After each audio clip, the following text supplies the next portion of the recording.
Hello friends, నేను మీ బాంబే భారతక్కను. శంకర్పార విరిగిపోకుండా క్రిస్పీగా రావాలి అంటే ఇలా చేసుకోండి. పిల్లలు పెద్దలు అందరూ ఎంతో ఇష్టంగా తినాలంటే శంకర్పార విరిగిపోకుండా రావాలంటే ఇలా చేసుకోండి. వీటిని ప్రయాణాలు చేసేటప్పుడు కానీ లేదా సాయంకాలం పూట ఏదైనా తినాలనిపించినప్పుడు వీటిని తీసుకుంటే బాగుంటుంది.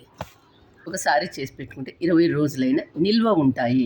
నన్ను నమ్మి ఒక్కసారి ట్రై చేయండి, ఎంత బాగా వచ్చాయో మీరే చెప్తారు. వీడియో 1-2 సార్లు చూసి వ్యూస్ కోసం కాదు, ముఖ్యంగా మీకు రావాలి అంటే చూసి చేసుకోండి. No fail recipe. హాలిడేస్ కదా, పిల్లలు ఇంట్లో ఉన్నట్లయితే ఇలా చేసి పెట్టుకోండి. మైదా 5 కప్స్, పాలు 1 కప్, నెయ్యి 1 కప్, షుగర్ 1 కప్. ఒక గిన్నెలోకి పాలు తీసుకొని కాచి చల్లార్చిన పాలు 1 కప్పు, పాలు పోసుకున్న గిన్నెలోకి 1 కప్పు నెయ్యి వేసుకోండి. ఏ కప్పుతో అయితే పాలు నెయ్యి తీసుకున్నామో అదే కప్పుతో చక్కెర కూడా 1 కప్పు వేసుకొని గ్యాస్ ఆన్ చేసుకొని మనం కలిపి ఉంచుకున్న దాన్ని గ్యాస్ మీద పెట్టండి. చక్కెర నెయ్యి అంతా బాగా కరిగిన తర్వాత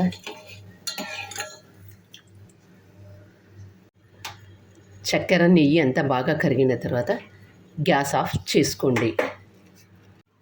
పూర్తిగా చల్లారిన తర్వాత మాత్రమే మైదా పిండి వేసి కలుపుకోవాలి.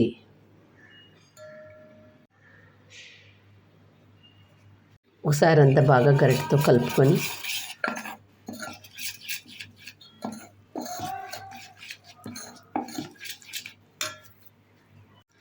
మైదా పిండి 5 కప్పుల వరకు పట్టింది, ఒక్కొక్కసారి 6 కూడా పట్టొచ్చు.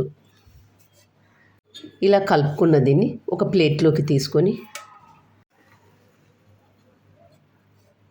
పిండినంతా ఒకసారి బాగా కలుపుకొని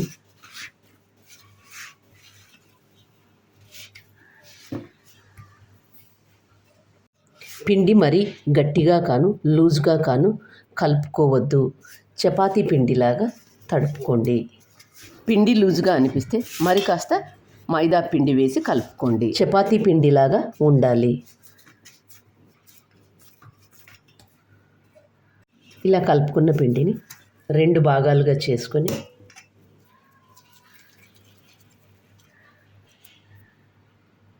ఒక పిండి ముద్దను తీసుకొని దీంతో నెమ్మదిగా చేసుకోండి.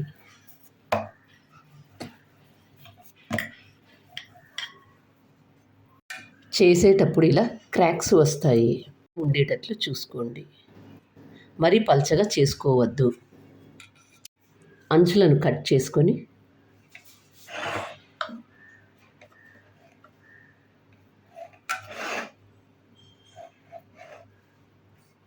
కట్ చేసిన అంచులనన్నిటినీ తీసుకొని మళ్ళీ చేసుకోండి, వేస్ట్ కాకుండా.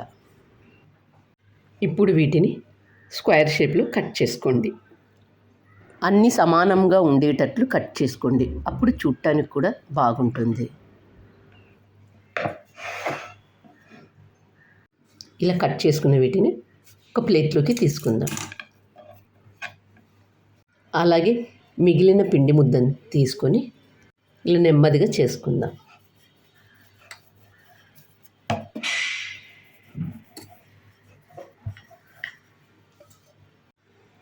అంచులను కట్ చేసుకొని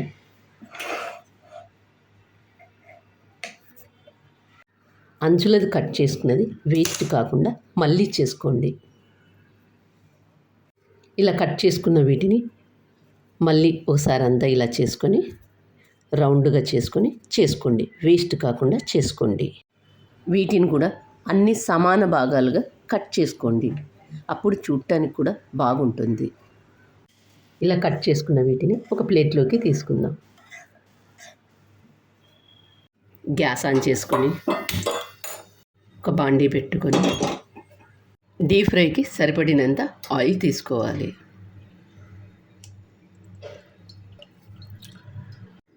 ఆయిల్ బాగా వేడైన తర్వాత ముందుగా మనం కట్ చేసుకున్న వీటిని కొద్ది కొద్దిగా వేసి కాల్చుకోండి. వేసిన వెంటనే గరిట పెట్టి కలపవద్దు. కొద్దిగా కాలిన తర్వాత మరొక సైడు తిప్పి వేసుకోండి.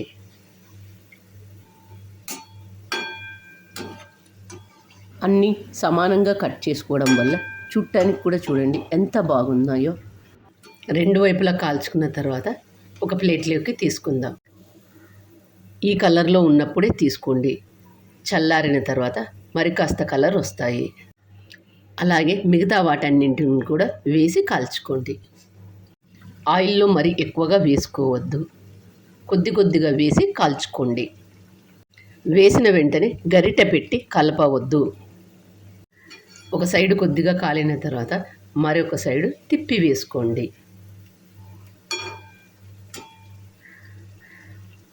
రెండు వైపులా కాల్చుకున్న వీటిని ఒక ప్లేట్లోకి తీసుకుందాం.